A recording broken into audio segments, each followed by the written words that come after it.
Season 3 of The Pass is here. I know it's long overdue. We have a new intro. We still got the same content. Well, actually, it's a little bit of new content because there's new things going on in 2019. So buckle up. We got a lot of things to talk about on The Pass.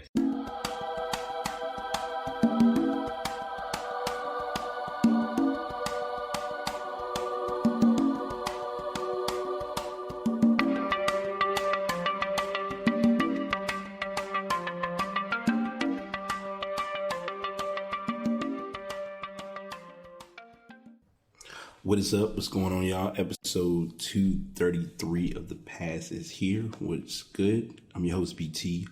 Hope everyone's doing well on this Saturday morning, afternoon, evening, whenever you're listening to this show. I know it's Saturday afternoon for me.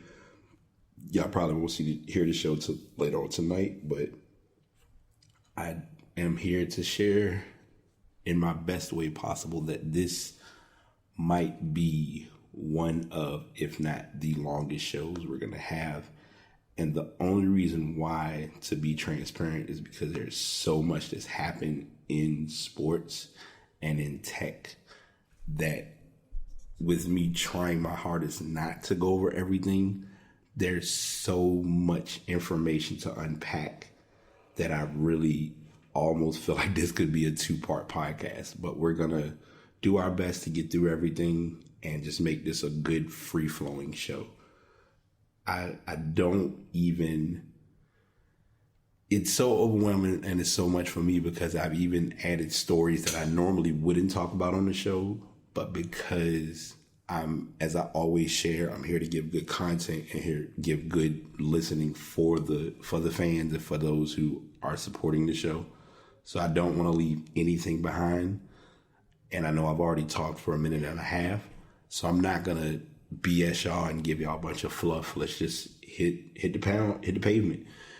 Our first story is on the AAF, which a lot of you may have heard of or may be aware of. It's the American Allegiance Football League. The league has already gone through 2 weeks of football. I believe week 3 would be starting today. And it doesn't seem as though they were able to financially compensate players according to or based on week 1. So the owner of the Carolina Hurricanes, Tom Dundon, stepped in to do his part. He was able to provide them a $250 million commitment or assistance in getting the league in a good place because week 1, the players weren't properly compensated for playing. They needed a 9-figure investor in order to get this done. And he was the one who stepped in with doing this. By doing so, this put him in a position to be chairman of the AAF board of directors.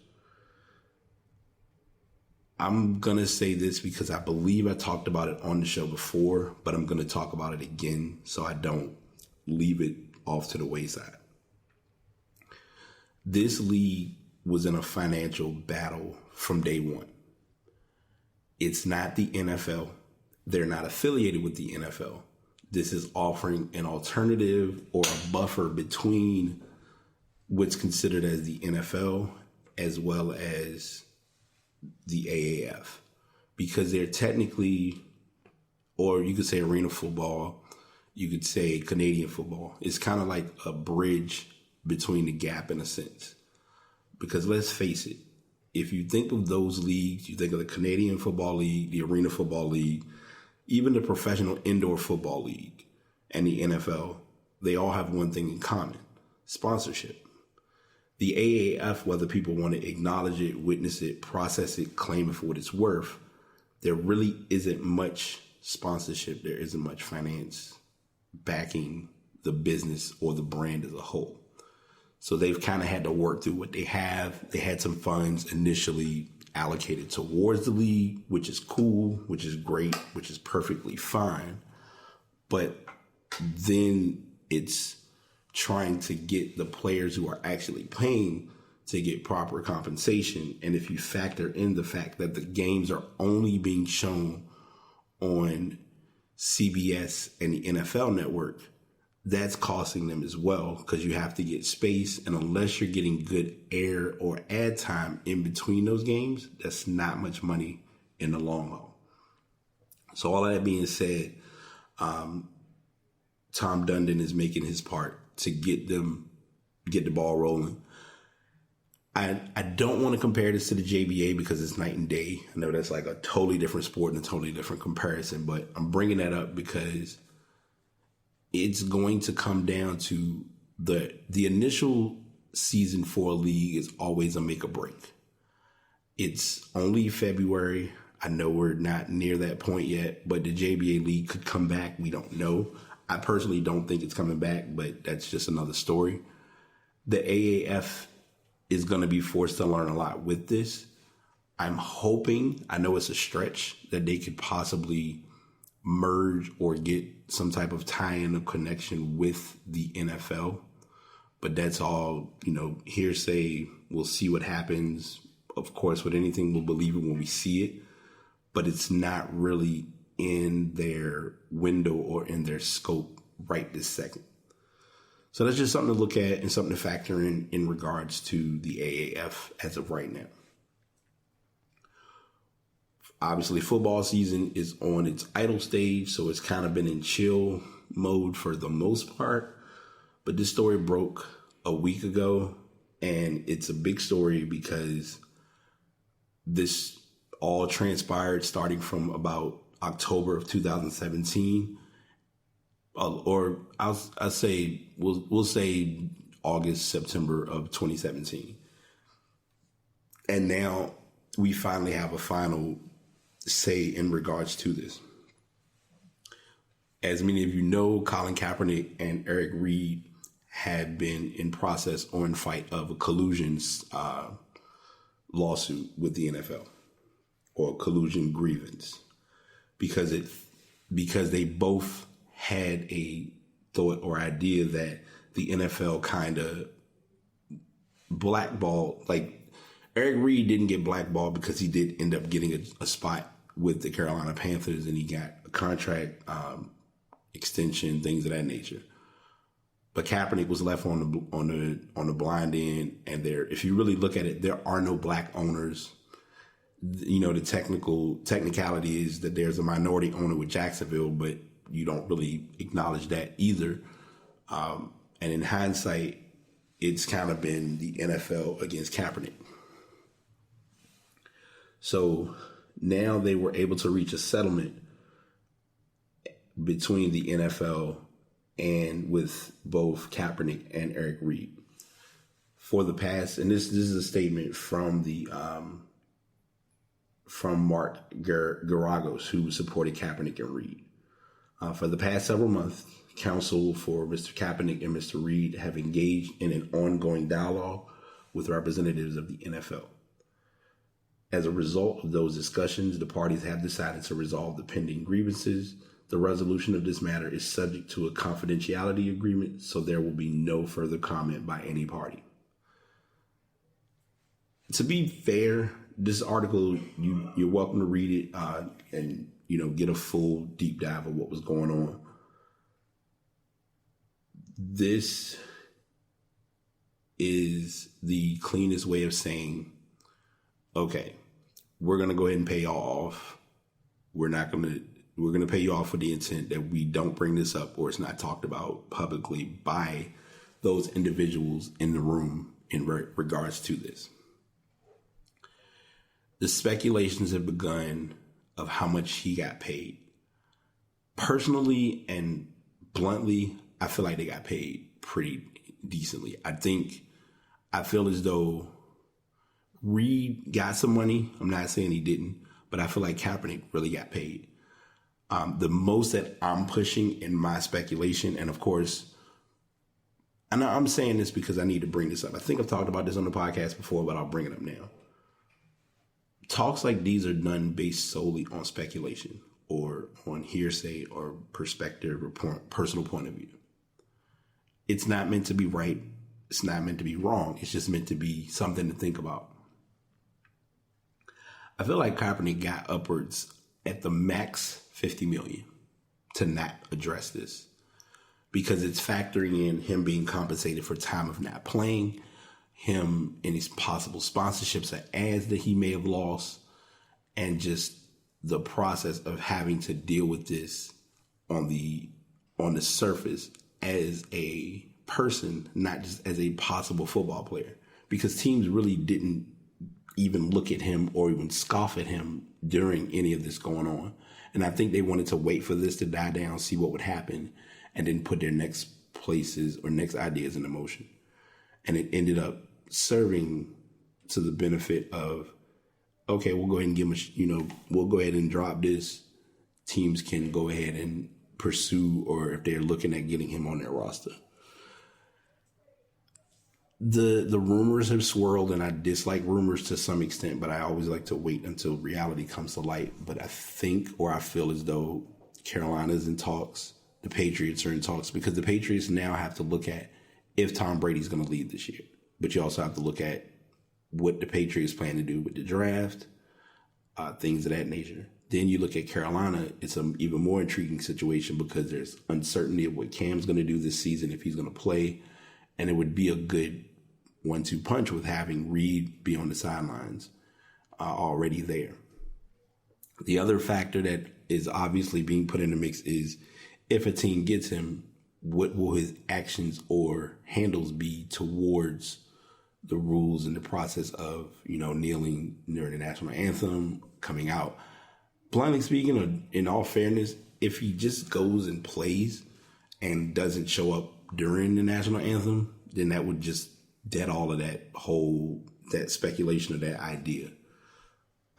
One part of the article that was mentioned is, according to the CBA, or the collective bargaining agreement, the failure by a club or clubs to negotiate, to submit offer sheets, or to sign contracts with restricted free agents or transition players, or to negotiate, make offers, or sign contracts for the playing services of such players or unrestricted free agents shall not, by itself or in combination only with evidence about the playing skills of the players not receiving any such offer or contract, satisfy the burden of proof set forth.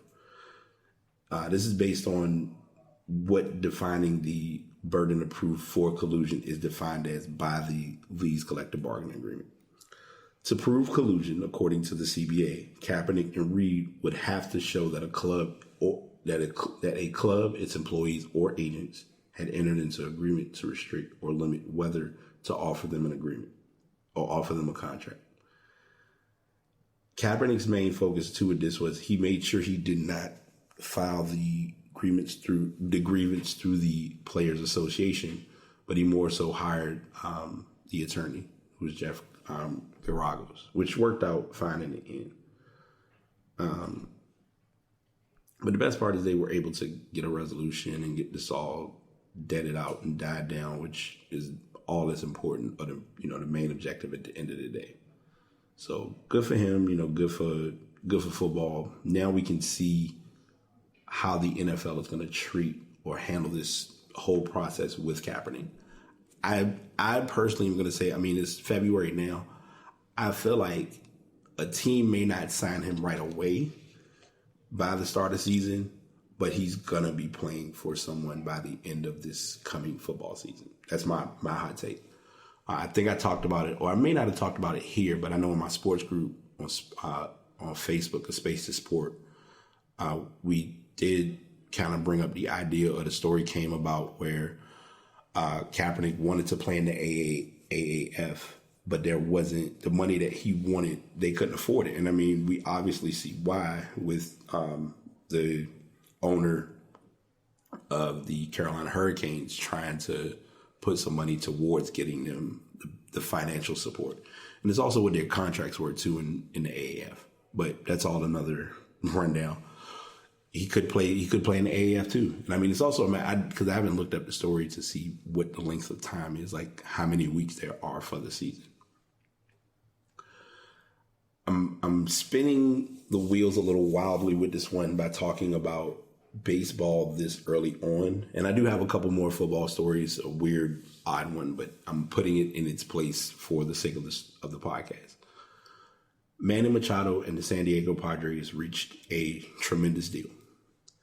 It is for 10 years, $300 million.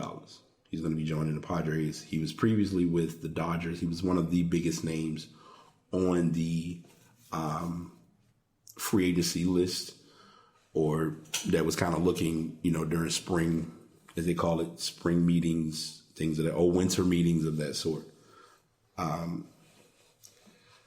He does have the ability to opt out after his 5th season and a limited no trade clause. They officially announced the deal earlier this week on this past Thursday or Friday. It's a lot of money. I'm not, as many of you may or may not know, I don't really give a lot of talk or conversation on baseball. And the primary reason why is because a lot of it, the story kind of tells itself, along with the simple fact that in most cases, baseball players, there's not really a salary cap in baseball. And we've always heard that, but it's a pretty valid statement if you look at it. Do I feel like he's getting paid what he's worth? We don't know. The main thing of looking at it in his case is he's a young talent. He's currently 26 years old. This contract now goes into what's going to happen with Bryce Harper. The talks initially were that Bryce Harper wants a lot of money. No one's really trying to pay him what he wants. And the truth is, he needs to really think the market through and realize, hey, if you're getting at least $200 million over a span, you gotta value it for what it's worth. So Machado will be with the Padres at the start of the season. Spring training is a couple weeks away, and we'll be looking forward to seeing how he looks with San Diego. As many people know in basketball, there is a big rivalry that is always talked about in college basketball, and that involves the Duke Blue Devils and the North Carolina Tar Heels.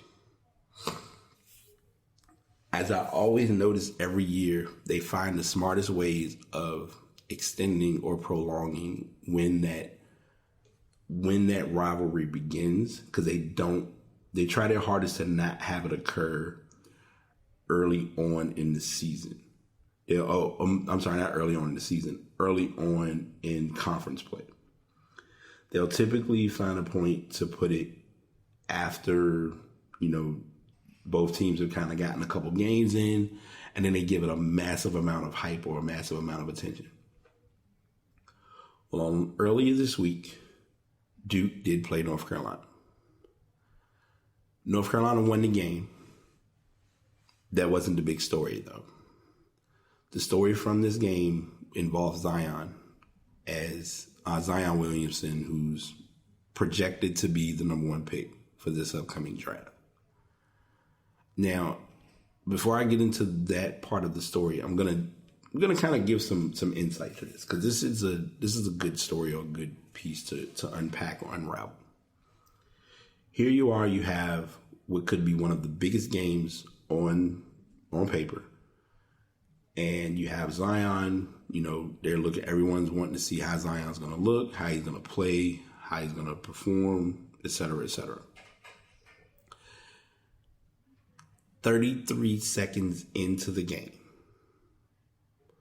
Zion tries to go for a move. It's a everyday move that a lot of people see as far as you planting your foot.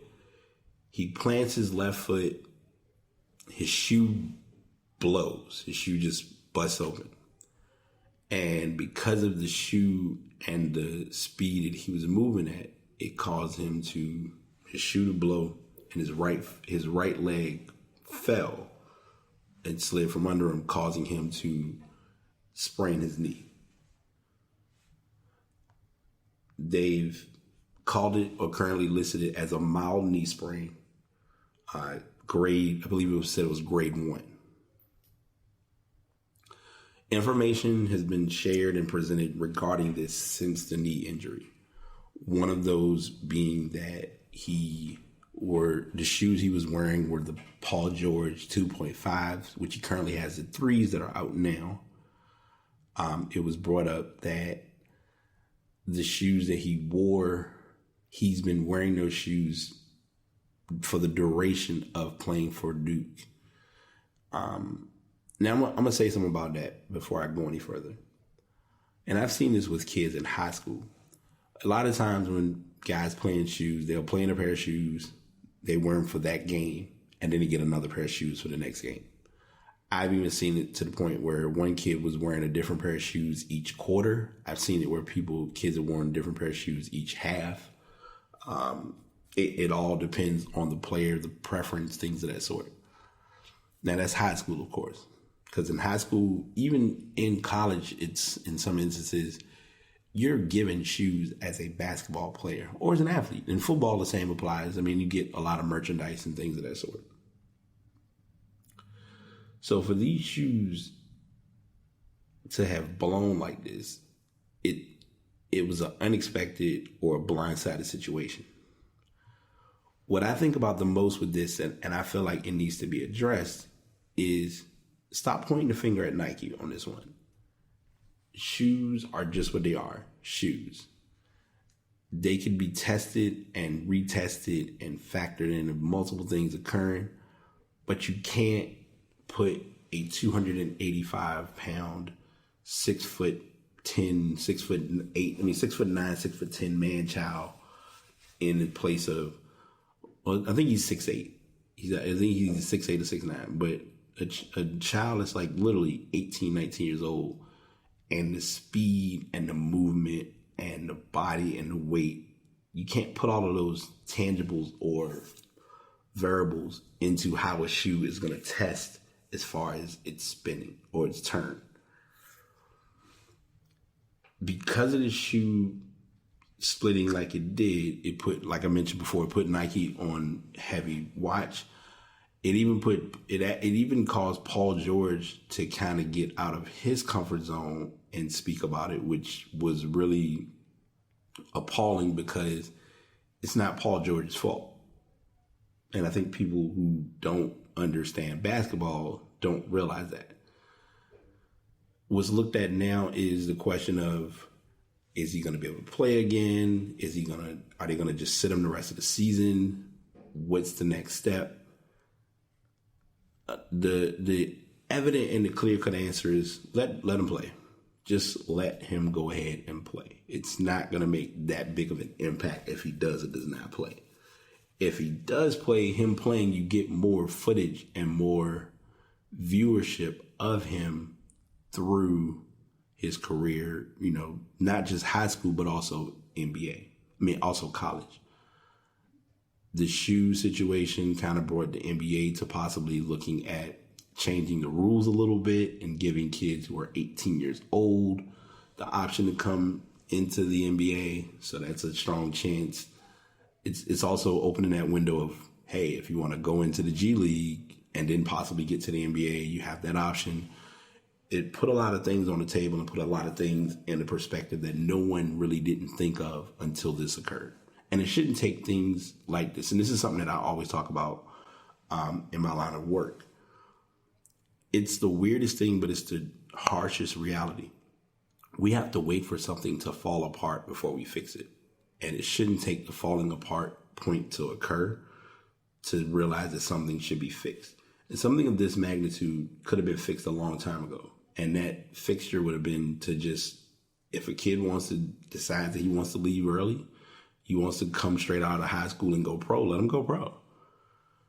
Some guys are NBA, and the NBA ready is a very broad term. And I know we're looking at it from the NBA perspective, but just looking at it from the athletic perspective, Zion was already NBA.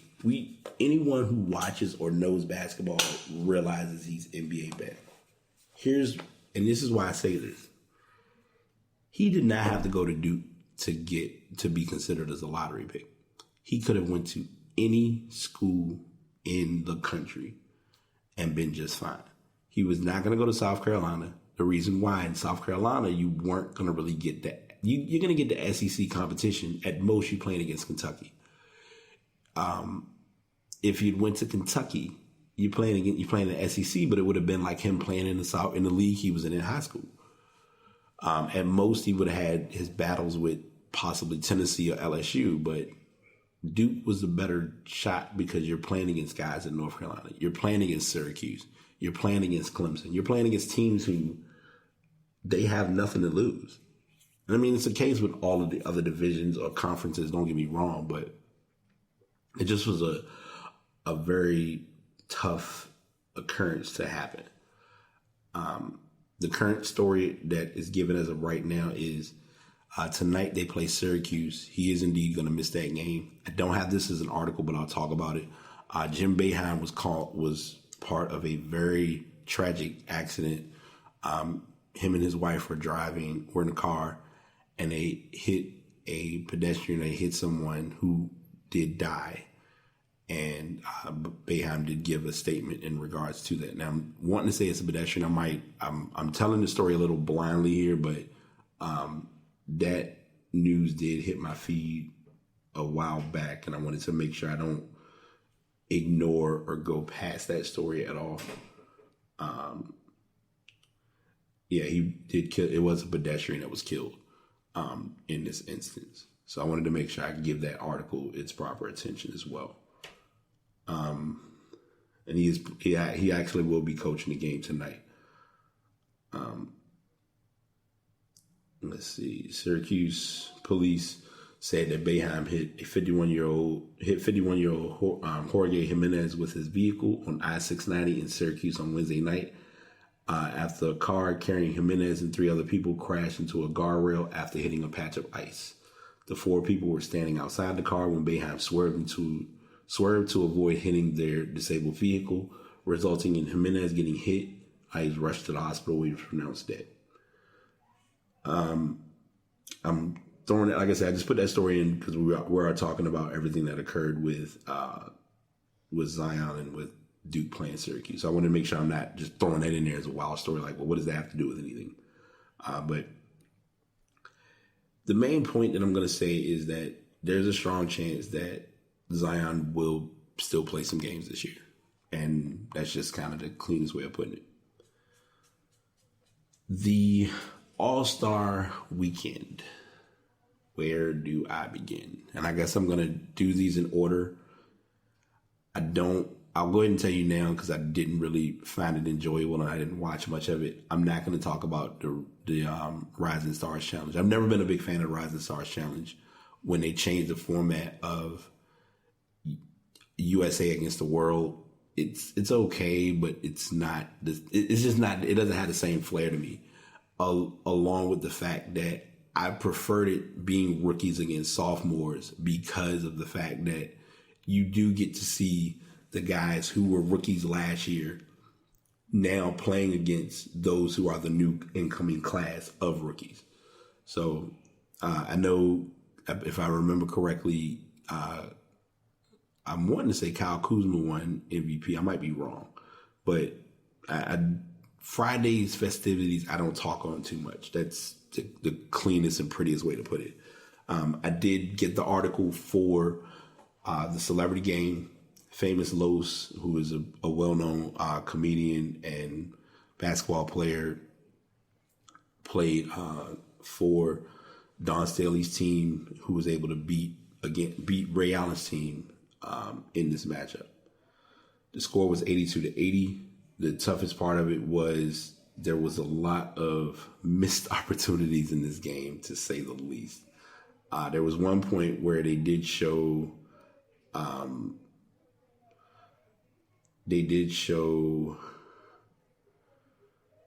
Amanda Seales playing, and I love Amanda Seales.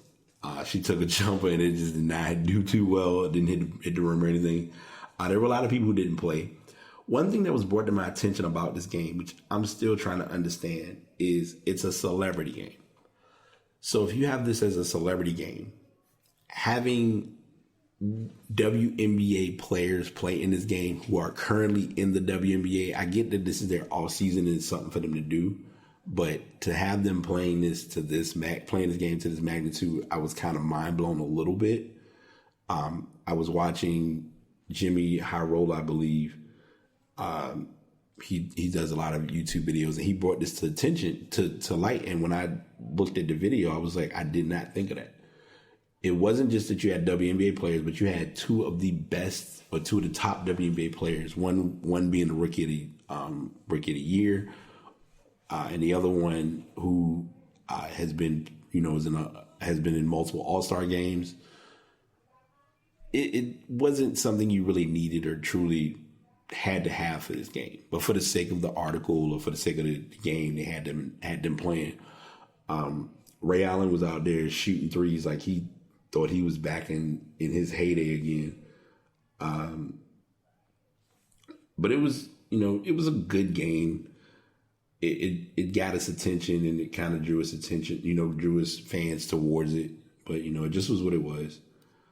Like I said, I didn't watch I watched the game, but I didn't really put a tab or put any article information for the USA against the world. Going into the skills challenge, which I always love watching, because the skills challenge is people who watch the skills challenge don't value it, because it's literally something that they teach you in drills to go around defenders. And, as guards or big men, it's always amazing to see them move and play in this process. Because what you're doing is you're going in a slalom format, like a figure eight. You're going around the defenders, and then you have to, I believe it's throw a chest pass. I think it needs to be a chest pass or a bounce pass through the ring. Once it gets through, you come back, you bring the ball back down the court, and once your ball goes through, you run down the court, you shoot a layup. Some people dunk it, and then you have to dribble the ball to the other end and shoot a three. The interesting part was for Tatum. Tatum literally shot a 3-pointer from half court to win in order to beat Trae Young. And it was kind of almost karma, because Trae Young did the same thing in his matchup against one of his opponents to get to the finals. But Jason Tatum did win the skills challenge. The participants in the challenge were Mike Conley, Luka Doncic, De'Aaron Fox, Nikola Jokic, Kyle Kuzma, Jason Tatum, Nikola Vucevic, and Trae Young. Spencer Dinwiddie wanted to participate, but he was unable to play due to him being injured. And if you look at our list of players who have played, you would have, he's in the list, Jason Tatum joins the list of many players, one of which is actually you had two big men who have won this matchup overall, and that's Karl Anthony Towns and Kristaps Porzingis. But yeah, that's kind of your overall view for the skills challenge. Let's see. Next up was the 3-point contest. Being that I'm a 3-point guy, love watching this always. It was a good performance, because you did get someone who we've never heard of because of who he plays for. Joe Harris, who actually, the G League gave him some props, because he's indeed a G League affiliate. Well, not a G League affiliate, but he was in a 2-way contract. He's been with the Nets for a while, but he was able to win by beating Steph Curry. Steph Curry, I'm going to give a little bit of a mini backstory for this, and then we'll continue. Steph Curry they did like a little fun thing where they had Steph Curry to donate. Steph and Seth Curry both had to donate money based on Dell Curry shooting threes in a 3-point shootout, like his own personal 3-point contest. But he had some help. So they brought out, I want to make sure I get these names. They had Mark Price, they had Ray Allen, and they had Glenn Rice. Now, I think if they were able to do it and he was willing to do it, I wish I would have seen Reggie Miller participate. But that was my personal hit. I'm not sure how many he specifically scored for that, but it was still fun to watch them all play it, with it being in Charlotte too, because it was even more ironic because Glenn Rice used to play for Charlotte, and of course Ray Allen had already played in the celebrity game. And anyone who knows Mark Price, if you know basketball, you know Mark Price. Like, he's even to a point now where teams will have him come in to help with shooting, which I've talked about on the show before, and trying to figure out why they don't get him to work with Lonzo. I mean, I guess they kind of knocked that issue out of the way with his 3-point chaos. Excuse me. They did make it fun this year because they did add Dirk Nowitzki as somewhat of a wild card to come in as an extra hand or extra person to participate. So I was definitely in awe of that. I valued that tremendously in that regard. Next up, this is a very tough event to judge, and I'm going to tell you why. We have been doing the dunk contest forever, and it doesn't matter. Once it's reached a point where you've only got, let's say, 4 participants, it's showing you that the dunk contest has fell off. You have Hamidou Diallo. You had Dennis Smith Jr., John Collins, and Miles Bridges. Miles Bridges didn't really do his greatest in this dunk contest, and he was the hometown favorite, being playing for Charlotte. But Miles Bridges didn't. And Miles Bridges is an excellent dunker, but it's a difference. And I think people don't realize this, and I'm going to talk about this in the dunk contest and in the 3-point shootout. Shooting threes in a game is just you getting the rhythm, shooting, playing basketball. Shooting threes off of a rack and running to a rack and getting a process and a routine down, not even close to the same thing. Dunking in game and showing off highlight dunks is remarkable. But being creative and coming up with a dunk that we haven't seen and something that everyone will be prepared for, not the same. I'll give you an excellent example of this. The dunk that Diallo won the contest with was a remake, but not a excitement to me personally. He was able to jump over Shaquille O'Neal, who was 7'1", and he was able to put his hand in the rim, which it showed how high his jumps, how high he was able to jump. So I'm giving him that portion of it. Fine, no problem, all well and good. Splitting the jersey open to show the Superman logo. Okay, it was a good dunk contest. There were a couple of 50-point dunks we saw. Dennis Smith did show us some good dunks. But I think it's the creativity factor of the dunk contest that's tough. And it's also the fact of you don't get to see, there aren't many stars who participate in the dunk contest, and it shows. And that makes it hard to really enjoy or value the dunk contest for what it's worth. So that's kind of my hot take on the dunk contest, the 3-point shootout. And I mentioned the skills challenge, but the skills challenge, I like watching it, but you can tell now guys are creative because you have those guards such as Trae Young. If Trae Young had the ability to do this in Atlanta, he would jack from the half-court line every time, and they would never bench him for doing it. One point that they did bring up, or that I did see during the dunk contest, was seeing John Collison, I believe, dunk over the model plane, clipped his foot on the plane, and had the Tuskegee Airmen, had the guys acting as Tuskegee Airmen, which, I was all for that, and that was cool, but it wasn't anything like phenomenal or remarkable. But that was that's me being the best analyst and looking at the sport, but not really taking it too to heart, if that makes sense. Now I'm gonna go through these as best as I can.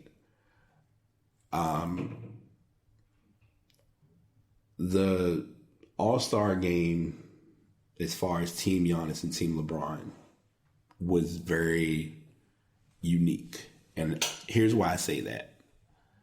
In the first half, Team Giannis was doing their thing. Even in the third quarter, they had a good go.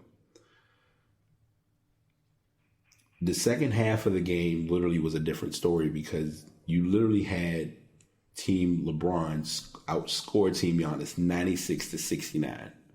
And that's what kind of led to the comeback of that matchup. To give a quick overview, LeBron, they gave ESPN graded most of the players or graded everyone who participated in the All-Star game. And most of these grades, they got pretty accurate. They gave LeBron a B+. He had 19 points. He played good. 19 points, 8 boards, 4 assists, 2 blocks.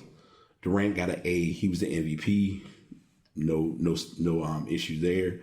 Kyrie, B+, 13, 9, 6, and 1. Kawhi, B+.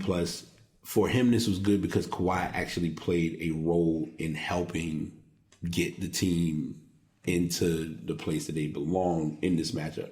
Because if you really look at Kawhi in playoffs or in All-Star games past, he's really kind of lost and uncertain of what to do because he doesn't have like any flashy plays. And that's important when looking at the All-Star game. Harden got a C+. Not surprised. He shot horrible from the field. He was 4 for 13 from 3. Those were all of his points were all threes. No free throws on his part. They gave Anthony Davis an incomplete. He had 5 points. He didn't play very long. There was an issue as far as with his the muscle contusion. They don't want to really play him. And then there's also the factor of what is Davis going to do? Are they going to play him through the season? Are they going to sit him, wait until free agency and get him the fuck up out of there? Like, what's the plan? That's still in limbo. So you have that part. Klay Thompson, A-. 20 points off the bench is pretty good. Damian Lillard got 18, and he got a B. All of his points were threes. He hit some key shots, so I don't see that as an issue. Ben Simmons, A-, 10 points. For 17 minutes off the bench, 10 points, perfect from the field, 7 assists. Always good at ball distribution. We weren't going to see him shoot any threes, so was no need getting your hopes high for that one. LaMarcus Aldridge, C+. We never really, Aldridge always makes the All-Star team by, process of elimination, but doesn't really look right in the All-Star game. I'll just say it like that. And I know I'm cringing as I say this, but these are true statements. Karl Anthony Towns got a B. Did a couple things here and there. Bradley Beal, B-. Wade got an A. Wade, you get an A, got an A based on, he played, and this was, part of his goodbye, rolling Wade tour, I'll call it. And they did kind of do the mimicking dunk of throwing it off the backboard and him throwing it to LeBron. And it was possibly what we may see as his last alley to LeBron ever in history. So something to think about and look at there. Jumping to Team Giannis. Giannis got an A. Giannis would have won the MVP if their team won. Steph got a C. He had 17 points, but he was 4 for 17 from the 3. So that was no surprise. Embiid was a B-. Paul George was an A-. He was in that talk of possibly being MVP, but then he kind of slacked off a little bit at the end. Kemba Walker shot 2 of 8 from the field, had 4 points. He got a B. He was the home guy, so, he's mainly going to do the distributing. He got 8 assists, so there was that. Middleton was a little scared of shooting at first, but then they kind of gave him the understanding, look, you're in the All-Star game, you need to shoot. So he did, and he got an A-. He had 20 points. Jokic was a B. He had a little bit of fun in the All-Star game. I'm here for that. I didn't mention it earlier. Steph did get a key play where he came down and threw a very high lob to Giannis, and not every player would have been able to catch that specific alley, but Giannis caught it, and he had time to catch it, still kind of come down to still have the energy and the ability to finish the dunk. So I give props for that big time. Russell Westbrook had a C+. Didn't shoot very well. We never expect him to shoot well from the three anyway, but he had 17 points. Blake had a B. D'Angelo Russell had a B minus, and for it to be his first All-Star game, I think that's pretty good. Vucevic had a B. Kyle Lowry had a C. He didn't play very much time, and Dirk got an A for hitting 3 key threes for the All-Star game, or for being kind of the last OG. I call it the OG pick, but those two, Wade and Dirk, were brought in for that purpose. So I mean, overall, it was a good All-Star game. I enjoyed what I could get from it, so I'm not too upset about it at all. Let's see. We had some more stuff, and I'm trying to. There's so many things happening sports wise, and I'm gonna kind of coast through these next 3 because we're already at like the 45-minute mark. Robert Kraft joins the wild list of folks that did stuff that we didn't expect. He's possibly facing charges of soliciting a prostitute. I didn't know whether to put this in sports or ass of the week, so I just put it in sports. He's denied this wrongdoing. He was one of 25 people involved in an alleged solicitation in Florida. That's all I'm going to say. It's ironic that all of this happens after the Super Bowl, or this story comes to light after the Super Bowl. Chelsea, my soccer team, love them to death, but we're going to hop into football for a bit. And the fact that Chelsea had some youth player breaches that have come full circle. The story came up a while back, but it's come back to bite them in the ass. And basically, they have been banned from signing any players for the next 2 transfer windows. This, in hindsight, means that there's a chance that there may be some guys leaving a little sooner than expected from the organization. Hazard has wanted to leave for a while, so this is kind of giving him more reason to want to leave. And personally, I don't blame him. And that's just kind of the nicest way to put it. Series C, this was also a possible ass of the week, but it was a creepy story because I really had to make sure I read it right. But there is a Series C matchup between Pro Piacenza and Cuneo. Or it was in Cuneo. There were the team lost 20-0.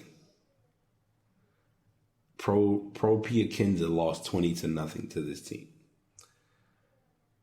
6 of the players, including their captain and coach for the day, were under 18, while the 7th player to take the field was their 39-year-old Kidman, since one of the youth players had reportedly left his identity papers at home and could not start the game. Later came on as a substitute only once his documents had arrived. Number 11 shirt and the name on the back covered the tape, was forced to limp off due to a cramp.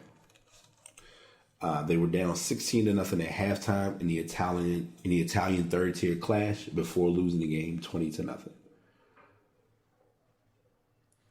I just don't. I mean, I've seen soccer matches be ugly, but 20-0. And I mean, this is Series C. Like, to put it in perspective, Milan and Inter Milan are Serie A. Juventus with Ronaldo. Yeah, Ronaldo. I don't know why I was about to say Ronaldinho, but Ronaldo. But it's crazy that it was a 20-0 score. Like, there was a real score for a game. So that's everything we have for sports. Stuff is going to be smooth, quick, fluid, but very cohesive, and you'll see why. Give you a little bit of gaming updates. Reggie, who many people know for Nintendo, is indeed retiring. He's the president. He was the president of Nintendo of America. He is stepping down. He's set to retire in April. They looked at slated date as April 15th. He did do a video announcing this. He will always be a Nintendo guy for life, but he is leaving the company. I don't know what's coming. Like, something is going on and somebody's not putting the story out as to why. Or it's something behind the scenes that's not really being said. And I'm looking forward to like what is going to change, if Nintendo is going to change their culture, their style. So we'll keep an eye out for that. Next up, Ninja is, and anyone who knows, if you hear the name Ninja, you don't think of, when we first, 2 or 3 years ago, you would hear the term of the word ninja, and you automatically thought of the blender. Now, when you think of Ninja, all you hear, and it's any kid's conversation, is Ninja the gamer. Well, Ninja has decided to bring out his own toy line. And it's ironic because where I'm doing my podcast, one of the kids who I saw earlier had on a shirt that had Ninja's name on it. So 9 times out of 10 he plays Fortnite. But Wicked Cool Toys is looking to create a line of toys for Tyler Blevins, who many people know as Ninja. You'll be able to find them in blind packs, which are $5 each, going up. And you also see 4-inch dancing figures, which are $10. And you also have the headwear, which is $20. And it gives you the blue hair and the headband. This is all looking to be shipped in the fall. And this is, they kind of show you the overall stocking, or all of the items grouped together. And this was all addressed and talked about at the Toy Fair, which they kind of go over and give you information regarding that. They pointed out how he became successful and how he became star, and how other people have come into the community, a la Drake, Antonio Brown, other Juju. I can't think of his name, but he's with Pittsburgh. I said Antonio Brown, but I'm thinking of Juju, who's with them, with the Steelers. So there's that. All right. This is going to be, I'm going to try to get through these articles together, but separate, and bring to light what I gathered, because this was a lot, and I'm not going to really use the articles for what I'm going to share or what I'm looking to address with this. Samsung had their keynote, or their event called Samsung Unpacked. Everyone knew what was coming. The big unveiling was the Samsung S10. I will admit it is a game changer. If there's one thing that iPhone X, XS Max, XS, and XR all did wrong, is the notch or the bezel at the top is not really a thing. So what the S10 Plus has, I don't believe this is on the S10, but it's on the S10 Plus, is the notch is a smaller notch. It's still where your camera would be located, and it's in the top right-hand corner of the phone. You also have the ability, which I think this is going to be, this is where the game changer really kicked for me with Samsung. I hope iPhone does not do this. If they do, I wouldn't be surprised. Well, before I mention that, the S10 does have 3 cameras. I believe it's the S10 or I'm hoping both phones has this feature, but I know on the S10 Plus, you're guaranteed you're going to have 3 cameras, which means you're really going to get very detailed pictures when this phone releases. The speculation and concern was, if you buy the phone, were the earbuds going to come with it? And indeed it does. Now they're doing that as a promotional. So that's going to be up until mid to late March that promotion exists. Afterward, you basically are going to have to kind of go for self in getting those earbuds, which are slated to be $130 in cost.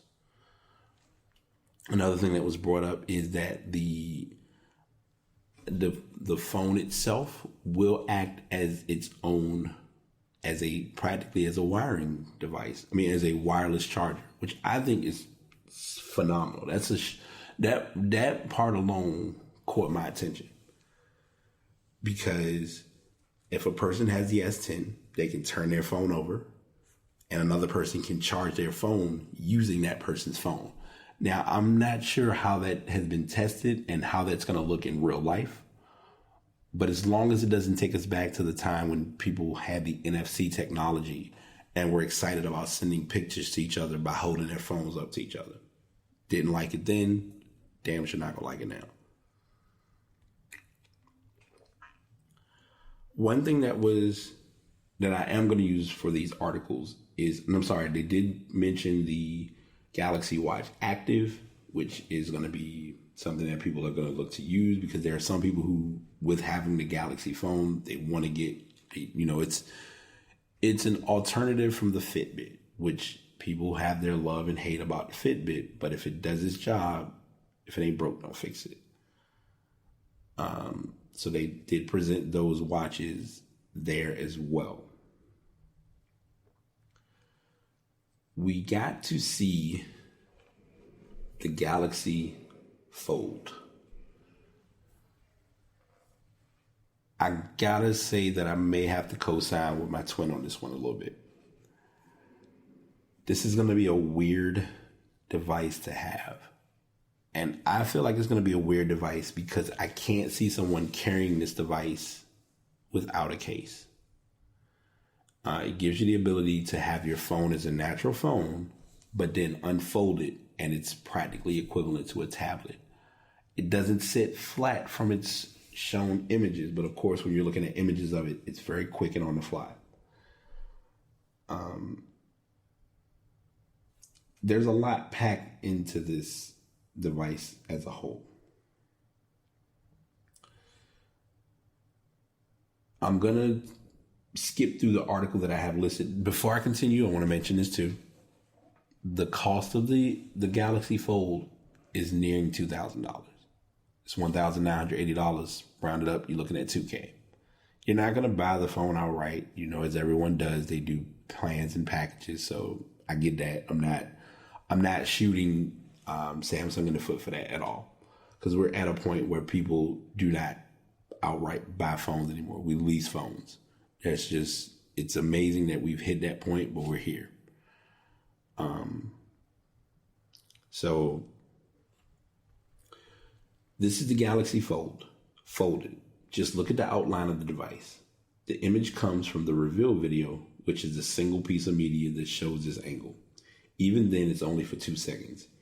In it, you can see a clear and frankly glaring gap between the two parts of the phone where it hinges, which looks weird. The gap appears to be a hair wider than the two phone parts are thick. Perhaps it's about 10 millimeters, which might not sound like a lot, but it makes the Fold an even stranger device than it first appears. You'll adjust to this odd angle, of course. Maybe your grip will change or your hand will tilt without even thinking about it, to ensure you're looking at a flat display. But there would be no getting away from it. Imagine your shiny new phone on your desk, for example, the face angled awkwardly away from the flat surface. If you have two phones around, you can get a rough idea what this would look like, what this would be like by balancing one on the edge of the other. Frankly, it sucks. Again, the Galaxy Fold will cost $2,000. It's a scary thing, and it's a tough thing to watch in seeing this phone or this device, because I don't know if many consumers are going to own or be owning this product, but there's a chance they're going to own this product. And I don't know how to feel about it. Like, normally I'm able to say, oh, if you buy it, it's going to be a thing. My initial perspective from this was that it's going to sell and do great overseas. But now that it's been unveiled at the unpacking, that means that it's coming to America, or it's going to be a worldwide phone, which, I mean, that's expected for this phone. wow is all I can say. Like, I usually have responses for things, but all I have is wow. And that's just kind of my quickest way of saying it. Crackdown, and this we're segueing that, and I know it's tough if you do want to look at the actual video for Samsung Unpacked. Just look it up on YouTube. You'll find I think it was Tech. I can't think of the name of the company. I'll put the link in the show notes for that. But they give like a really overall perspective of what we're looking for, what we're looking forward to, what was coming from Samsung. And I mean, they really didn't give much under the hood information as far as like what we're possibly planning on seeing with any new updates to the Android operating system.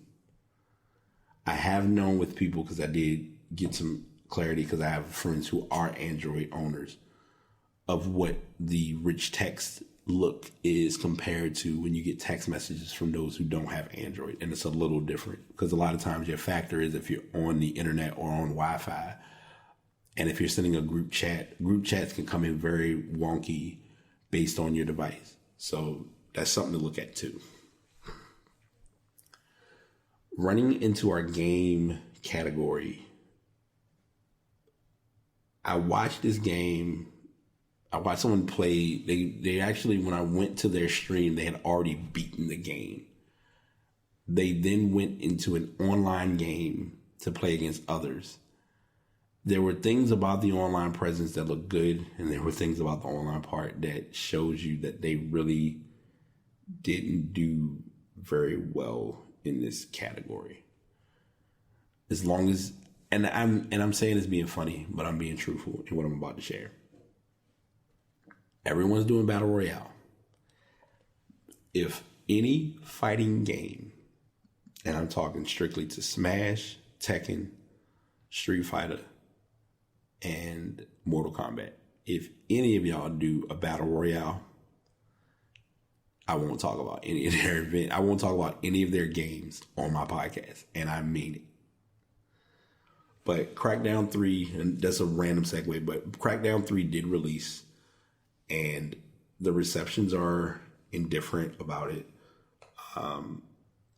The terming is to say less is more. They've kind of dumbed it down a little bit. Crackdown 3 falls into the category of it's okay for a release to be simple and fun. It's not going to win many awards for visuals or storytelling. The move comes almost as a counterpoint to the current state of open world games, which have become bloated with content. Compared with titles such as Assassin's Creed, Odyssey, and Red Dead Redemption 2, Crackdown 3 is refreshingly direct and easy to navigate. It follows the agency as it tries to apprehend Elizabeth Neiman and break up her company, Terra Nova. The conglomerate is linked to a series of attacks on the world. Cities and agents are sent to the firm's headquarters on the artificial island city of New Providence. As they fly towards it, the squad led by Commander Jackson, who's known as Terry Crews, is attacked and the agents are incinerated. And they give more information about the actual game itself. It is on Xbox One and PC. Their rating they gave it was 3 out of 4. I need to actually watch the story mode to see what it is, but from what people are saying, it's beating the game isn't.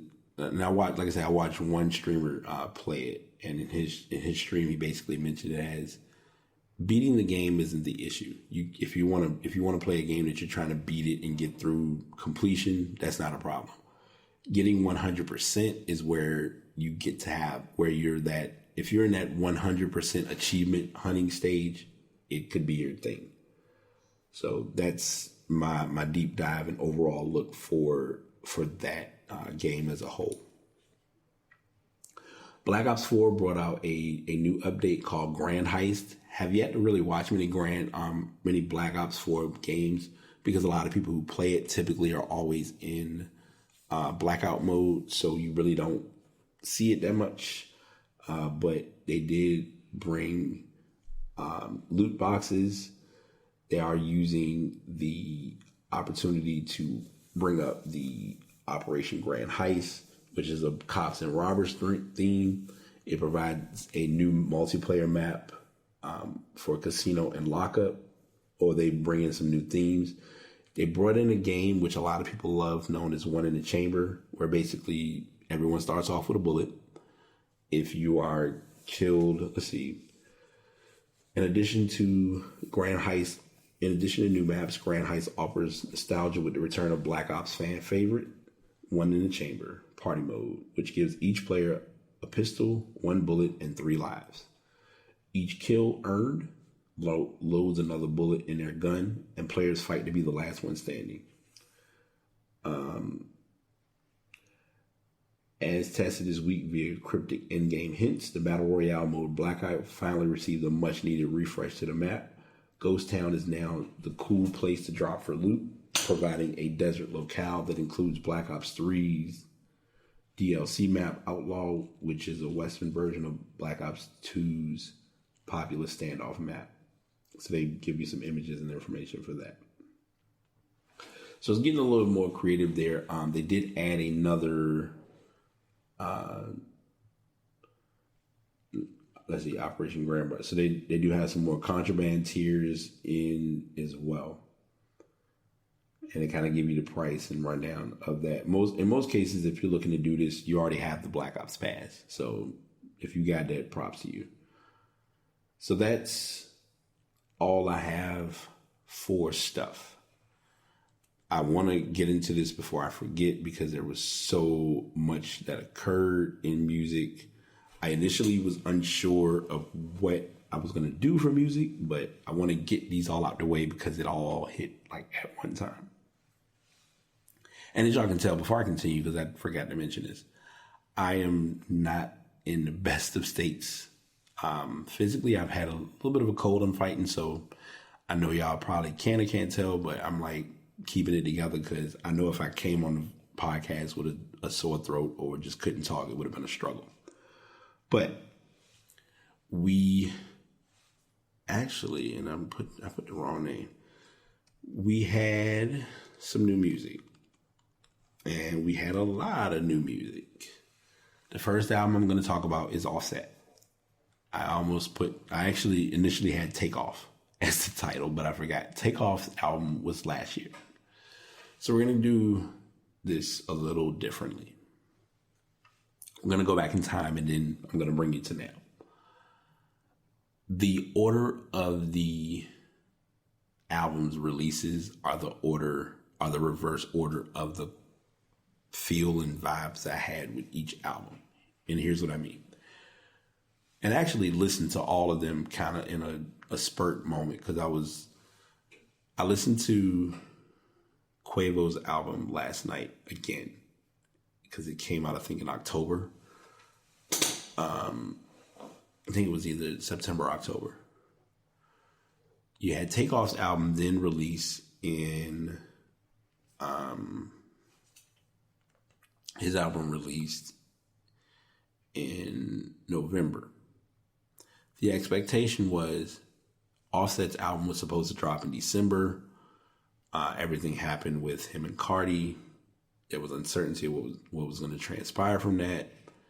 And we kind of waited and waited and waited. December passed, January passed, February almost passed.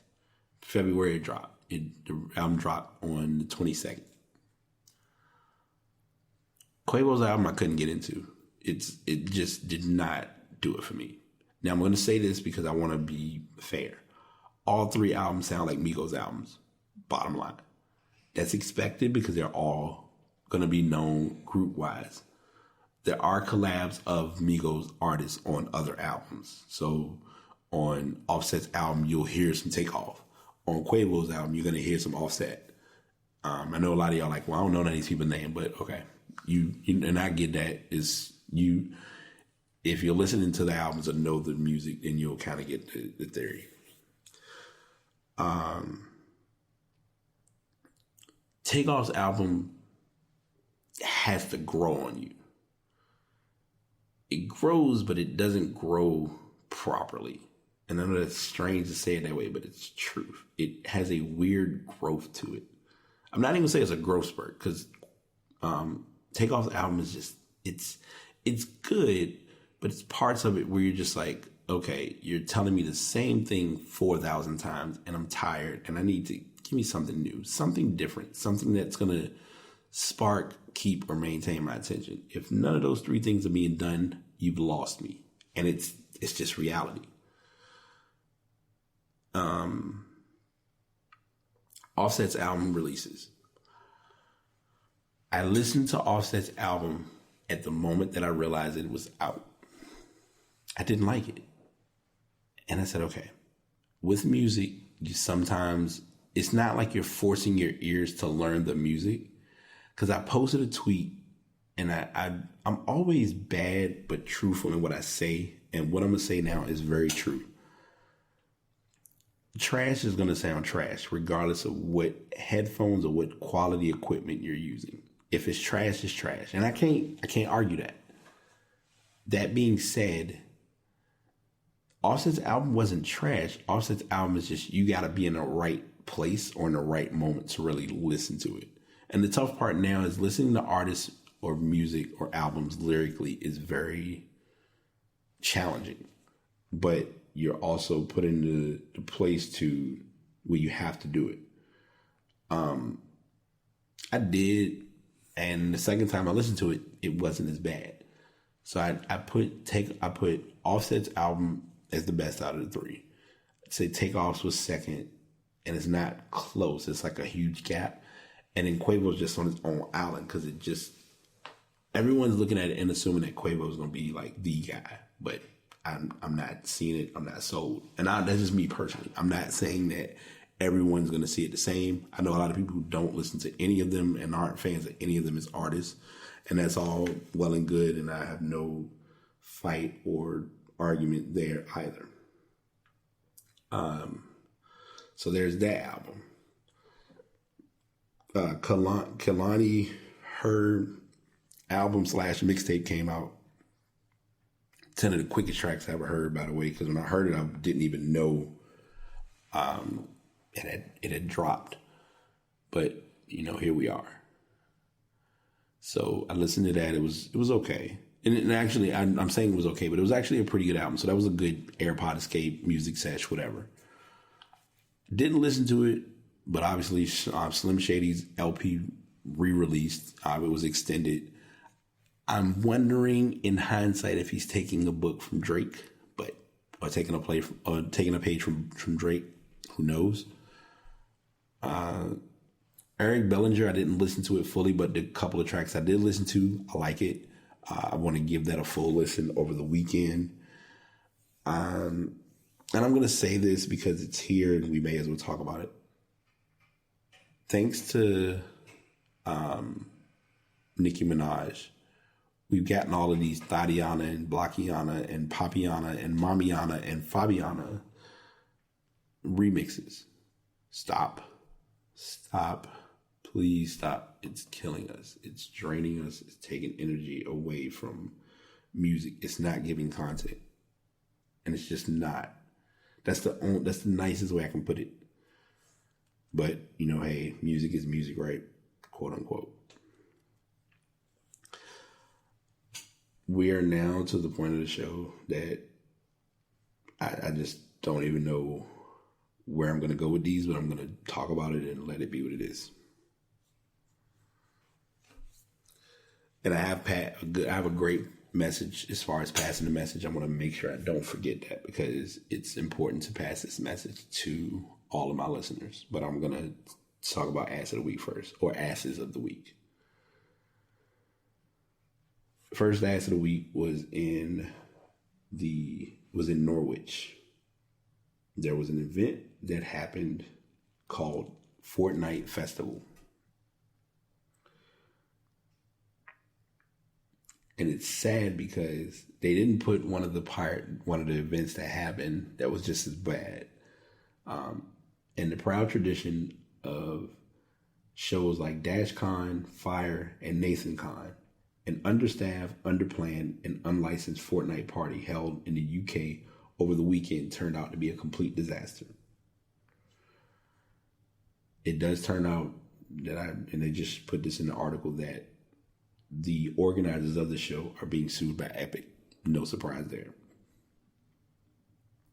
Fortnite Live, which was February the 16th and the 17th, in the English city of Norwich, billed itself as the ultimate Fortnite battle royale, which would feature stuff like dance battles, activities like archery and rock climbing, big screen broadcasts of YouTubers, and banks of PCs available to play Fortnite on. Tickets were anywhere from $15 to $25 in US dollars. Under 3,000 kids showed up for the party. Entry for anyone not in possession of an early bid pass was massively delayed. Organizers blamed staff shortages, but once inside, things didn't improve. The Guardian reports that despite the attendance figures, there was only space for 4 children to practice archery at the same time in just one climbing wall tower, with room for 3 climbers. Attendees reported that the PC section cost money to play, despite Fortnite being a free-to-play title that kids could have been playing for nothing at home. Parents left messages on the Facebook page stating, "I've got tickets for tomorrow, not taking my son to get upset, want a refund like everybody else." A tarpaulin lobbed over a van with a plastic slide sticking out of the back was billed as a cave experience.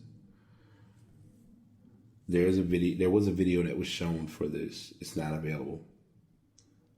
The owner of the show's operating company told The Guardian that he had given a refund to everyone who had asked, and that he's dealing with people on an individual basis.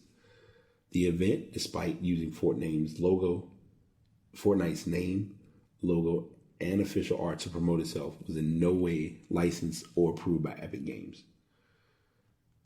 So not only did they have to pay everybody back, but now they're being sued by Epic for this event that Epic had no awareness or approval on touching. And it looked like a hot mess. I didn't see that. I wish I could see the video of how trash it was, but from the sounds of it, it sounds like it was pure crap. And as epic as Fortnite, I would not want my name on that event as a whole, which I personally don't blame them for it. You can't run an event that intense and put that type of a title behind it and not have the preparation in place. Going back to what we talked about last year, VidCon is a big YouTube event. Tana Morgano is a great person. She's, it sounded like she rebranded or she washed some things away and cleared up some stuff. But TanaCon should not have happened. Some events should never happen. Like, even with me doing a podcast, I would never do a PodCon in Richmond, personally. And the only reason I say I wouldn't is because if I don't have the people or the ability to get that type of a task achieved, I don't want that to be what I'm known for attempting to do and or put together, because it looks bad. So that's Ass of the Week number 1. Ass of the Week number 2 should be Ass of the Month, because we're almost through February, and this entire month for Jussie Smollett has been a stupid, chaotic, crazy month. He started off back in January the 29th stating that he was part of a brutal, racist, homophobic attack. It wasn't racist because the 2 people who actually were involved with this were people that he personally knew. They were Nigerian. So they weren't white. It wasn't even in a racist capacity. And he personally knows them from them working with him on set for the event. For Empire. I'm paraphrasing a lot of this article, but I'm going to put this into it a little bit too.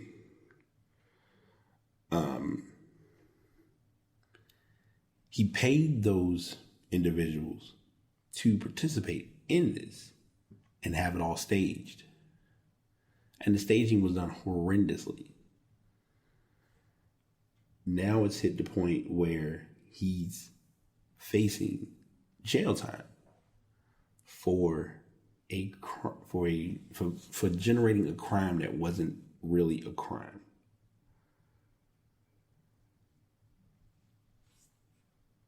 It just looks bad on every level, especially when putting into the equation that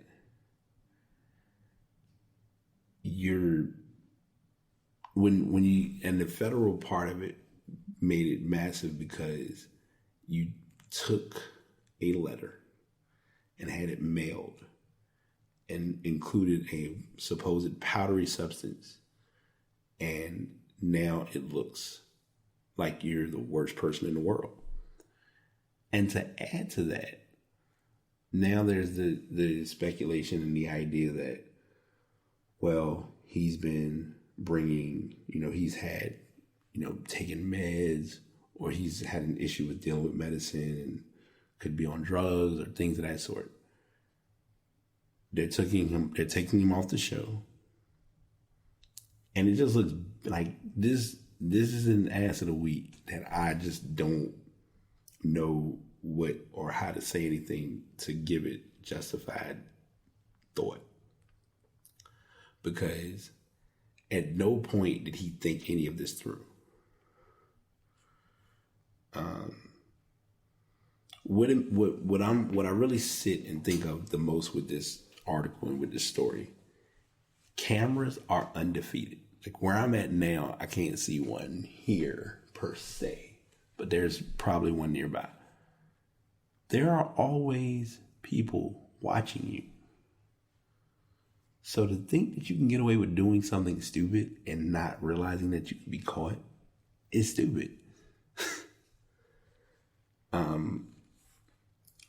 So in this article, it basically states that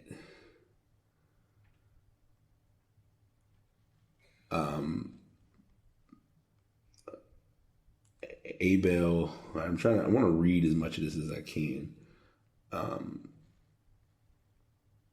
Smollett was charged this week with disorderly conduct by filing a false police report. Prosecutors say he falsely told police that the perpetrators flung racial and homophobic slurs as they pummeled him, poured a chemical substance on him, and screamed, "This is MAGA country," a reference to President Trump's 2016 campaign slogan. He remains free on a $100,000 bond as he awaits trial.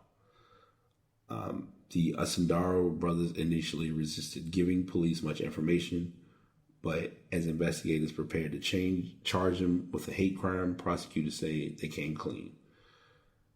And of course, the rest are. The brothers said Smollett paid them $3,500 to assist with a carefully choreographed attack, the police and prosecutors say. They also said Smollett was also involved in sending a threatening letter addressed to him at the Chicago studio where Empires filmed a week earlier. Police Superintendent Eddie Johnson said Smollett was unsatisfied with his salary on the Fox television show and wanted to use the attack to raise his profile. I'm going to stop here. I don't want to read the rest of this article, only because this is going to make a third point, but also bring some truth to light.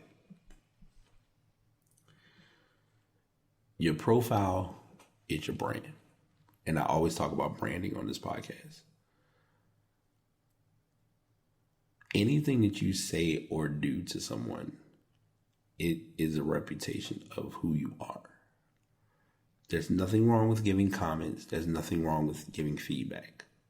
But you have to know when to say things publicly and when to speak on things privately. His objective of trying to do this to get a better rate, pay, and salary, and as well as to, raise your profile, didn't really come out successful. You lost on every aspect possible. And I know deep down what makes it worse is he doesn't care. But in hindsight, he should care just a little. you just don't know when Big Brother is watching. And in this case, there's no exception to that. It looks bad on his part because, and I've had this conversation with my roommate earlier about this. And we're also, by the way, before I continue, we're possibly working on a new series that we're going to implement into Twin Talk. I don't want to give any information yet because I want to make sure we're able to do it and not deal with any legalities of foolishness. But he's giving the LGBT community a very rough viewing now. And it sucks because as with anything, when something happens, you want to give the benefit of the doubt and you want to acknowledge something being, hey, this is a tough situation. It's not right. A person goes through this type of a crime or issue or whatever. But now you have to try to find a way to defend it, and you can't. It looks bad. So he gets ass of the week and ass of the month. And it's even more ironic because it's in Black History Month. And I've already said what I said before about being quiet for this month. And I think it's ironic because I've been more silent with things related to Black History Month this month. But seeing everything that people have done to make us look just as ditzy and as backwards as possible has confirmed why I'm in the place that I'm in with this. Sometimes a decision is made without you having to make a decision, and this is no exception. So, as of the week, hands down, you did not think this through. You failed on every level. And it's one thing of it impacting you as a person. Now you're not able to be on Empire ever again. You're going to find a way to kill off your character. You're going to lose money on that. No one's going to want to touch you in media for a while because they got to let this all die down and fester out depending on if you get a sentence or actually have to serve jail time. So it looks bad all around. And none of that is thought about when you make a stupid decision. So that's how I look at that whole situation. Today's Pass the Message is a two-parter. Number one, check on and process your good or bad days. And I'm going to explain what I mean by that in a moment. And number two, also check on your friends, even when they're going through something. These kind of go hand in hand, and I'll explain what I mean and how they kind of correlate. Everyone's never going to have perfect days. You have to, as a person, know that. Every day is not going to be great. That's okay. But if a bad day occurs, don't ignore that bad day. Acknowledge it. Say, hey, this was not one of my best days. My radar was off. Things just ain't been good.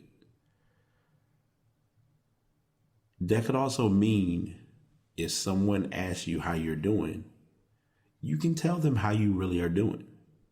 Because sometimes we as people are not fine. And we as Black people have to realize all the time we're not going to be fine. There are going to be moments where we're not doing too good.